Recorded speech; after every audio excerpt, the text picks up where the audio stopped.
2차 세계대전 이후 유지해왔던 세계 질서를 송두리째 흔든다. 미국 국방부는 제가 국방부 출입기자였기 때문에 5년 안에 중국이 침공할 가능성이 굉장히 높다. 대비해야 된다. 이 말을 직접 하기 시작했거든요. 한국이 만약에 타이완 문제에 대해서 직접 참전을 안 한다면 우리도 주한미군을 거기에 둘 가치가 없다.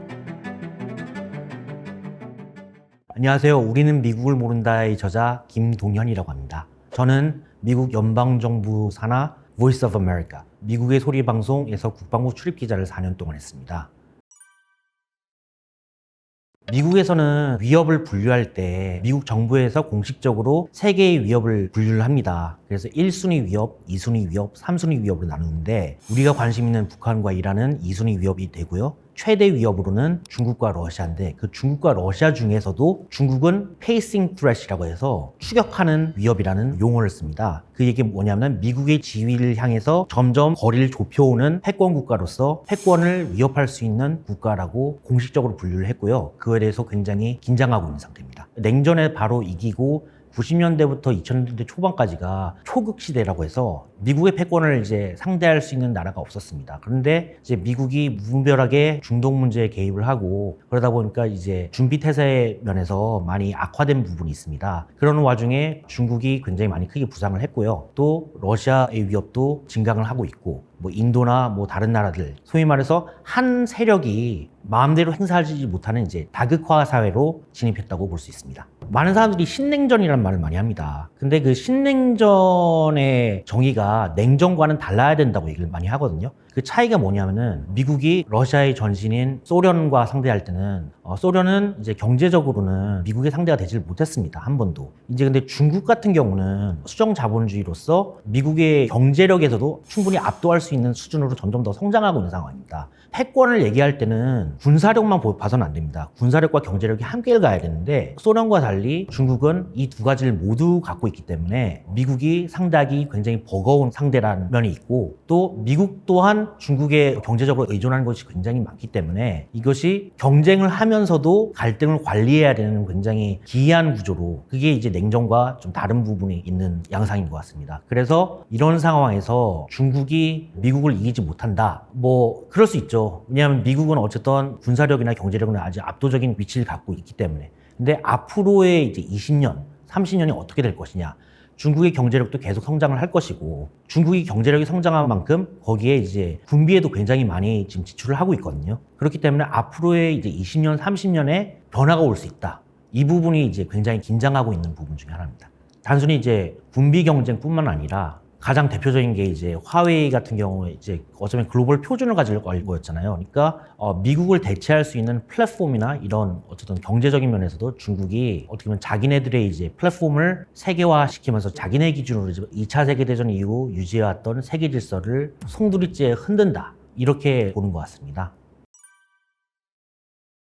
미국 입장에서는 사실 이게 오래전부터 워싱턴 DC에서는 나왔던 얘기지만 미국과의 대외 의존도를 줄여야 된다 이런 말은 굉장히 많이 나왔거든요. 근데 아무래도 이제 가장 대표적인 케이스가 애플 같은 기업 같은 경우도 공장을 이제 중국에 갖고 있고 이게 쉽게 끊어내지 못했단 말이에요. 근데 이 생각이 결정적으로 바뀌었던 게 미중 패권 경쟁이 심화되고 거기다가 코로나 사태가 벌어졌잖아요. 거기서도 이제 중국 책임론이 굉장히 워싱턴 DC에서 많이 일어났는데 그때 막상 미국 국방부에서 긴급 의료 장비들을 굉장히 부족했기 때문에 이거를 이제 동원하려고 해보니까 80% 이상이 중국산을 의존하고 있었던 겁니다. 이런 핵심 의료 장비 그리고 거기 나아가서 반도체 이런 핵심 장비들이 중국에 너무 의존하고 있기 때문에 향후 이제 미중 간의 이제 갈등이 격화됐을 때 중국이 이거를 목덜미를 잡고 자기네들의 영향력을 행사할 경우 어떻게 할 것이냐에 대한 긴장된 여론이 나왔습니다.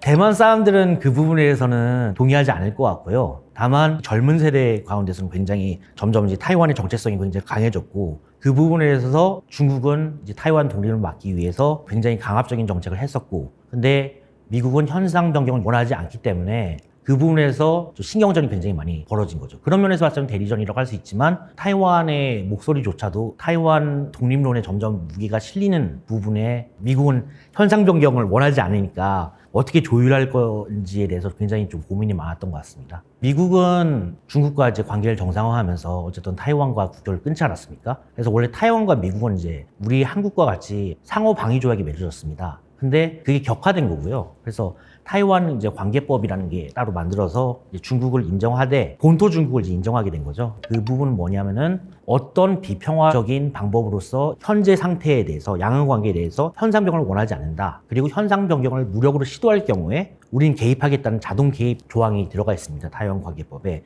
그러니까 지금 어쨌든 뭐 중국이 워낙 타이완의 독립을 만약 미국이 인정하기에는 이거는 전면전을 붙자는 거고 미국은 어쨌든 이제 경쟁을 하되 전면전까지는 가서는 안 되기 때문에 관리하는 차원에서 말하는 거지 그렇다고 미국이 이제 타이완의 자주권을 보호하는 데 있어서 소홀하겠다는 그런 의미는 아닙니다. 미국 국방부는 제가 국방부 출입기자였기 때문에 모든 상황에 대해서 대비를 합니다. 이렇게 생각하면 될 것 같아요. 2년 전이었죠. 러시아가 우크라이나 침공하기 직전에 미국은 계속 경고를 했지만 사실 유럽에 있는 많은 나라들이 설마 침공하겠어? 재무던 파격인데 경제적으로 굉장히 어려울 것 같은데 실제적으로 프랑스 같은 경우는 그 정부 수장이 대통령한테 침공 3일 전까지만 해도 침공 절대 안 할 것이다 라고 해서 보고를 했는데 침공하는 바람에 잘렸어요. 그 정도로 이거를 이제 우크라이나 전쟁에서 봤듯이 러시아와 중국은 전체주의 국가입니다. 전체주의 국가는 이제 독재 국가죠. 독재 국가에서 시진핑의 권위라는 게 결국은 이제 권위 유지가 굉장히 중요하기 때문에 특히 이 타이완 문제는 통일 문제하고도 유사하기 때문에 이 부분에 있어서는 타협할 수 없는 거고요. 중국의 입장에서는. 그 부분에 있어서 중국은 실질적으로 무력 침공을 시도할 수 있다고 보는 견해가 굉장히 많아졌습니다. 특히 최근에 인도 태평양을 책임지는 이제 사령관이 직접 어떻게 보면은 가장 최고위직 실무 장교인데 대장이죠. 이분이 직접 미국 의회에서 증언을 합니다. 그래서 5년 안에 중국이 침공할 가능성이 굉장히 높다. 대비해야 된다. 이 말을 직접 하기 시작했거든요. 이 부분에 대해서는 왜 그 논리가 가능하냐면은 미국에서 타이완까지의 거리하고 중국에서 타이완까지의 거리하고 굉장히 차이가 많이 납니다. 줄달리기를 하는 걸 보면은 중국은 조금만 땡기면은 타이완을 먹을 수 있단 말이에요. 그리고 미국은 항공모함으로 움직이잖아요. 타이완에 접근할 수 있는 여지를 주지 않기 위해서 대량의 미사일을 타이완 해역뿐만 아니라 일본 열도까지 그리고 알래스카까지 사거리를 확보를 하고 있어요. 미국의 본토 병력이 타이완까지 오지 못하도록 아예 접근을 차단하고 있거든요. 그게 이제 A2AD 전략이라고 반접근 지역 거부 전략이라고 합니다. 그래서 중국의 셈법은 뭐냐면은 우리가 일단 타이완을 먹으면은 미국도 어찌할 수 없을 것이다. 이런 오판을 할 수 있는 거죠. 그것은 사실 우크라이나 전쟁에서도 비슷하게 나타난 상황입니다. 우크라이나 전쟁 때 원래 모든 심지어 미국조차도 젤렌스키 대통령에게 철수를 권고할 정도로 굉장히 위험한 상황이었어요. 그러니까 푸틴은 만약에 우리가 짧은 시일 내에 우크라이나를 다 먹어버리면은 미국도 개입하지 못할 거야. 이런 셈법으로 오판을 한 거거든요. 그런데 이제 중국도 그런 오판을 할 가능성이 굉장히 높다는 거죠. 그런 부분에 있어서 무력 충돌 가능성은 언제든지 일어날 수 있다고 보는 것이 미국의 국방부에 있는 많은 사람들의 판단인 것 같습니다. 중국과의 관계에 있어서 어쨌든 양안 관계는 현상을 계속 유지한다는 어쨌든 약조를 했잖아요. 그렇기 때문에 우선적으로는 타이완의 국방력을 이제 강화시키기 위해서 최신 무기, 뭐 F-16 전투기 중에서 최신 버전을 이제 타이완에게 직접 지원을 하고 있고요. 그래서 타이완의 자체 무장화를 강화시키고 있고 일단 만약에 중국이 타이완을 먹으려고 하면은 엄청난 손해를 야기하도록 해서 이제 억제력을 발휘하도록 노력을 하고 있고요. 그리고 또 이제 억제력 강화 차원에서 최근에 들어서는 이제 한국과 일본과 가까운 나라들죠. 긴밀한 공조를 통해서 억제력을 강화하겠다고 공표한 상태입니다. 제가 이제 4년 동안 미국 국방부 출입하면서 저는 그전에는 이제 한국에서도 기자를 했었는데 한미동맹에 대해서 양쪽 국민들이 보는 시각이 좀 많이 다른 것 같아요. 그러니까 뭐냐면은 한국은 그냥 그저 지금까지는 어떻게 생각하냐면은 북한이 침공하는 것에 대해서 미국이 막아준다. 일방적인 이제 방위 조약이라고 생각했는데 미국은 그렇게 생각하고 있지 않습니다. 한국도 이제 국력이 커진 만큼 그리고 그 한미 상호 방위 조약의 범위가 사실은 인도태평양을 다 아우릅니다. 그러니까 인도태평양 내에서 어느 한쪽이 무력 공격을 받거나 위기에 처했을 때 쌍무적으로 도와줘야 되는 개입 조항이 있습니다. 따라서 우리는 물론 이제 타이완과 동맹 관계는 아니죠. 근데 만약에 타이완 침공 시 미군이 만약에 참전을 하거나 아니면 개입해서 전사자가 발생했다. 뭐 그런 상황이 있을 경우에 명목상으로는 한국도 자동 참전 개입해야 되는 명분이 있습니다. 해야 되는 여지가 분명히 있는 거죠. 그래서 제가 이제 미국 국방부 고위 관계자 중에서 미국의 전략을 총괄하는 엘브리지 콜비, 트럼프 때 이제 국방부 부차관보를 했던 분인데요. 그분에게 직접 책을 쓰면서 인터뷰를 했어요. 그래서 한국 국민들은 타이완 문제를 좀 이제 멀리 보는 것 같은데, 만약에 한국이 타이완 문제에 자동 개입하지 않는다면은 어떨 것 같냐라고 물어보니까 이렇게 반문을 하더라고요. 한국이 만약에 타이완 문제에 대해서 직접 참전을 안 한다면은 우리는 매우 정당하게 분노할 것이다. 그러면 바꿔 얘기하면은 우리도 주한미군을 거기에 둘 가치가 없다. 왜냐하면 쌍무적 호혜 관계이기 때문에. 그런 식으로 이게 굉장히 격앙된 반응을 보였습니다. 인식 차이가 있는 것 같습니다. 물론 결정은 한국 국민이 해야 되겠지만 미국은 어떻게든 한국의 참여를 직접적이든 아니면 간접적이든, 간접적인 건 이제 난민 수송이나 그런 부분에 있어서 많은 압박을 또는 이제 설득을 하려고 이제 전방위적으로 노력을 할 거라고 예상됩니다. 그 역할이라는 게 그러니까 뭐 직접적인 병력 파견도 있겠지만 어쨌든 뭐 난민, 특히 타이완 같은 경우는 이제 그 반도체 인력들이 굉장히 중요하잖아요. 그런 핵심 인력들을 이제 일본이나 뭐 한국으로 이제 피난시키는 문제. 그리고 한반도가 지정학적으로는 한국이 중국에 굉장히 가깝잖아요. 근데 문재인 대통령 말기에 보면은 미국이 한국의 미사일 사거리 제한 지침을 사실상 이제 해제하는 그게 있었는데, 그래서 한국도 이제 장거리 미사일 원래는 지금까지는 한반도 넘어서를 쏠 수가 없었는데 이제는 한반도 넘어서 중국까지 겨냥할 수 있는 잠재성을 갖게 됐거든요. 그러니까 한국이 중국을 압박할 수 있는 수단으로서, 중국 직접 쏜다는 건 아니지만 어쨌든 이 미사일을 거기에 배치해 놓고 있으면은 어떻게 보면 중국이 섣불리 움직이지 못하는 효과가 있잖아요. 그런 부분 등 다양한 뭐 경제적으로 그리고 군사적으로도 다양한 지원을 기대할 것 같습니다. 중국 같은 경우는 일단 뭐 자기네 영토고 하나의 중국이잖아요. 그 이데올로기가 굉장히 강하기 때문에 그 부분에 있어서는 어떻게 보면 체제 안정성과 직결되는 사안이기 때문에 그 부분은 포기할 수 없는 부분이 있고요.